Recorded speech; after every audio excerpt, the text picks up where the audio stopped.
Hi అండి, నమస్కారం. So నా పేరు డాక్టర్ రాకేష్ గట్టు. నేను కన్సల్టెంట్ పల్మనాలజిస్ట్‌గా కింగ్ కోటి కామినేని హాస్పిటల్‌లో వర్క్ చేస్తున్నానండి. సో ఈరోజు మనం ఈ సీజన్‌లో వచ్చేటువంటి మోస్ట్ ఇంపార్టెంట్ టాపిక్ గురించి కొంచెం తెలుసుకుందాము. ఈ సీజన్‌లో వచ్చేటువంటి లోవర్ రెస్పిరేటరీ ట్రాక్ట్ ఇన్ఫెక్షన్స్ గురించి ఈరోజు నీకు డీటెయిల్స్‌గా ఎక్స్‌ప్లెయిన్ చేస్తానండి. సో మనకు మేజర్‌గా ఈ సీజన్‌లో లోవర్ రెస్పిరేటరీ ట్రాక్ట్ ఇన్ఫెక్షన్స్ 2 రకాలుగా వస్తుంటాయి. అది ఏమిటంటే మేజర్‌గా వచ్చేసి ప్రీవియస్‌లీ ఇంత ముందుకు ఏమీ లంగ్స్ ప్రాబ్లం లేకుండా ఇప్పుడు న్యూగా వచ్చేటువంటి లంగ్స్ ఇన్ఫెక్షన్స్ ఒకటి.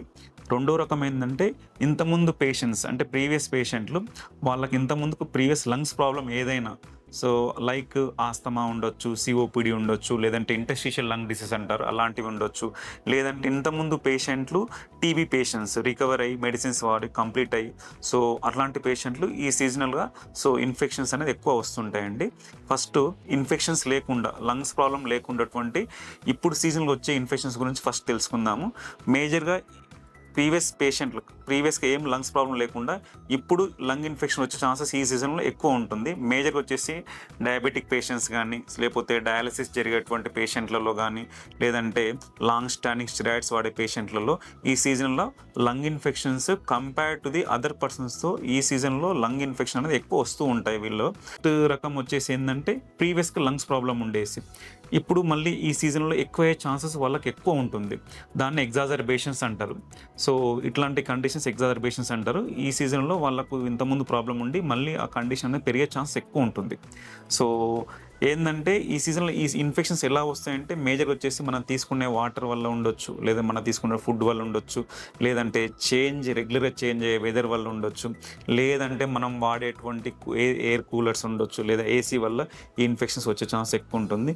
లేదంటే మన ఇంట్లో వేరే పర్సన్స్కి వచ్చేసి ఆ పర్సన్స్ నుంచి మనకు వచ్చే ఛాన్సెస్ కూడా ఎక్కువ ఉండే ఛాన్సెస్ ఎక్కువ ఉంటుంది. మేజర్గా ఇమ్యూనో కాంప్రమైజ్ పేషెంట్స్ అంటే డయాబెటిక్ పేషెంట్లు కానీ, సికేడి పేషెంట్లు కానీ, లాంగ్ స్టాండింగ్ స్టెరాయిడ్ పేషెంట్లు కానీ, లేదంటే క్యాన్సర్ పేషెంట్లకు ఇవి వచ్చే ఛాన్సెస్ ఎక్కువ ఉంటుందండి. ఇది ఇలా ఉంటుంది. నెక్స్ట్ వచ్చేసి దీంట్లో మనం ఎట్లా వాళ్ళ ప్రజెంటేషన్ ఉంటుందంటే మేజర్గా ఇనిషియల్గా వచ్చేసి ఎట్లా ఉంటుందంటే simple fever, cough, body pains, headache అట్లాంటి సిమ్టమ్స్ మేజర్గా ఫస్ట్ ఇనిషియల్గా ఉంటాయండి.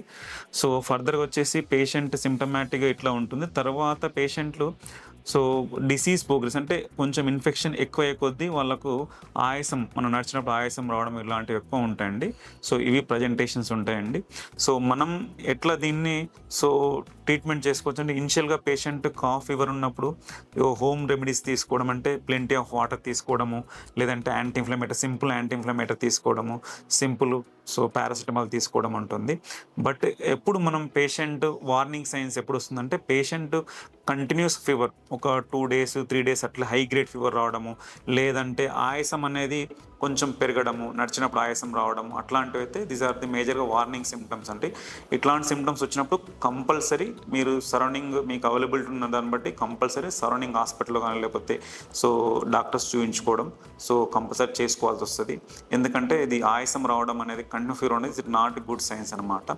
మేజర్గా వచ్చేసి ఇంతకుముందు పేషెంట్లు లైక్ మేము ఇంతకుముందు చెప్పినట్టు ఆస్తమా పేషెంట్లు కానీ, లేదంటే సిఓపిడి పేషెంట్లు కానీ, లేదంటే ఇంతకుముందు టీబీ పేషెంట్లు కానీ, ఇంతకుముందుకు వచ్చే హైఎల్డి పేషెంట్లు కానీ వీళ్ళకు ఆయాసం ఇట్లా సడన్గా పెరుగుతుందంటే మనం కంపల్సరీ వెళ్ళేసేసి హాస్పిటల్లో చూయించుకొని అవసరం పడితే వార్డ్ అడ్మిషన్స్ ఇంకా లేకపోతే ఐసీయూ అడ్మిషన్స్ చూసుకొని ట్రీట్మెంట్ 1 or 2 days తీసుకోవడం బెటర్ ఆప్షన్స్ అండి ఇది. ఇట్లాంటి ఇన్ఫెక్షన్స్ మళ్ళీ మనకు ఫ్యూచర్లో రాకుండా చేసుకోనిక ఛాన్స్ కూడా ఉంటుంది. అవి ఏమిటంటే మేజర్గా వచ్చేసి మనకు ఇప్పుడు వచ్చేసి వ్యాక్సిన్స్ అవైలబిలిటీ ఉన్నాయండి. మేజర్ న్యూమోకోకల్ వ్యాక్సిన్స్ అనేది, ఇన్ఫ్లుయెంజా వ్యాక్సిన్స్ అనేవి అవైలబిలిటీ ఉన్నాయి.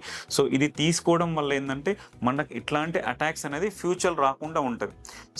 Like influenza vaccine, pneumococcal vaccines ఉంటాయి. ఇన్ఫ్లుయెంజా వ్యాక్సిన్ వచ్చేసి ఎవ్రీ ఇయర్లీ తీసుకోనిక ఛాన్సెస్ ఉంటుంది. న్యూమోకోకల్ వ్యాక్సిన్ వచ్చి ఎవ్రీ 5 years. ఎందుకంటే మనకు సీజనల్గా మేజర్గా వచ్చేసి ఈ ఇన్ఫ్లుయెంజా అంటే న్యూమోకోకల్ ఇన్ఫెక్షన్స్ వచ్చే ఛాన్స్ ఎక్కువ ఉంటుంది. ఈ వ్యాక్సిన్స్ తీసుకోవడం వల్ల ఆ ఇన్ఫెక్షన్స్ అనేది మన ఫ్యూచర్ రాకుండా మనం ప్రివెంట్ చేసుకోవడానికి ఛాన్స్ ఎక్కువ ఉంటుంది.